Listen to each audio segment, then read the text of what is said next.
Mu karere ka Rwamagana dufite ibigo by'urubyiruko bitatu by'akarere biri mu mirenge itandukanye, ikiri mu murenge wa Fumbwe, murenge wa Muhazi hari ibigo bibiri, hari iki turimo uyu munsi ndetse na Kitazigurwa. Ni ibigo bifasha urubyiruko muri gahunda zitandukanye zirimo kwihangira imirimo, guteza imbere ikoranabuhanga, kurengera ubuzima, aho dusangamo ubuzima bw'imyororokere, dufite kuzamura impano no kuziteza imbere, tukabonamo guteza imbere umuco w'ubukorerabushake n'ubwitange. Ikindi kandi dusangamo ibikorwa by'imyidagaduro, aho urubyiruko turusanga muri siporo, tukarusanga mu bindi bikorwa birufasha gutera imbere mu myumvire, byiganjemo siporo n'umuco. Harimo ikigo mujya mwumva kiba Musha bita RIP, serivisi gitanga zisa n'izo dutanga, gahunda bafite zisa n'izacu, turunganirana muri byinshi dukora, ariko kikaba ari ikigo cy'ubufatanyabikorwa.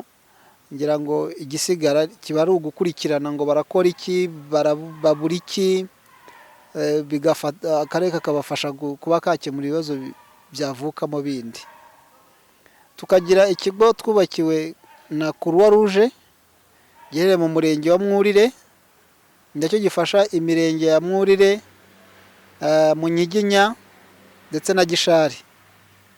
Ni ikigo cyiza gifite ibibuga, gifite ubusitani bunini, gifitemo serivisi z'ikoranabuhanga, ubujyanama mu kwihangira imirimo n'ibindi. Ariko ubona nacyo ni ikigo gifasha urubyiruko cyane.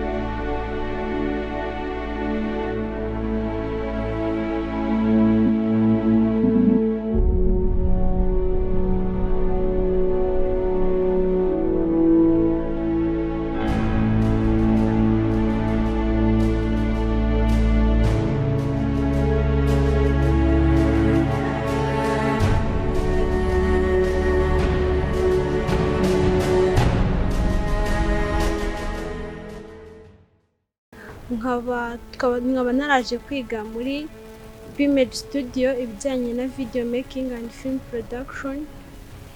Tukaba tuziga short courses y'igihe kingana n'amezi 3, nyuma yaho tugahabwa certificate cyangwa se kigaragaza yuko twize muri P-Image Studio.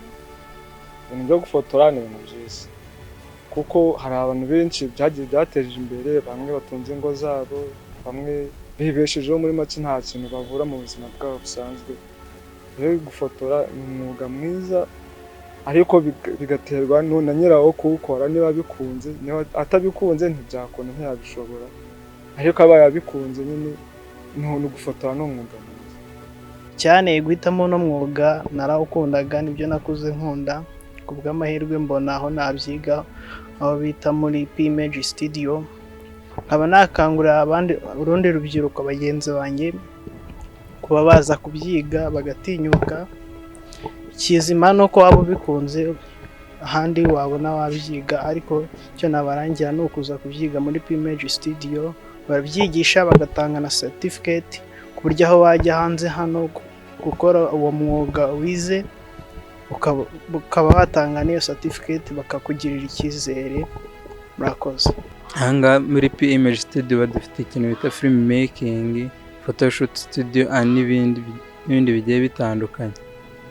Kandi nkabashishikariza abantu kuza kwiga short course cyangwa kwiga sex ijyanye na multimedia, kuko ibi bintu ntabwo wapfa kubura akazi kubona ibishyashya ku isoko ry'umurimo, kandi bitanga amafaranga afatika ku buryo byagufasha kwiteza imbere ukanateza imbere igihugu.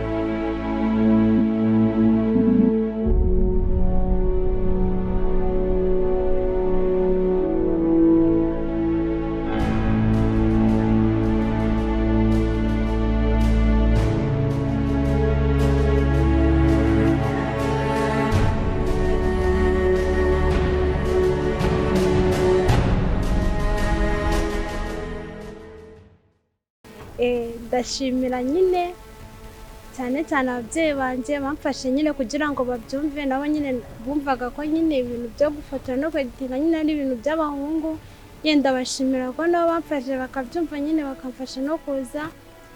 Ikindi yenda ndashimira n'abadufasha mu kutwigisha. Ndashimira rero n'umukuru w'igihugu yaduhaye kino kigo n'akarere muri rusange. Nshimira n'umuryango wanjye ndetse n'inshuti n'abavandimwe na Perezida wa Repubulika ndetse n'akarere ka Rwamagana.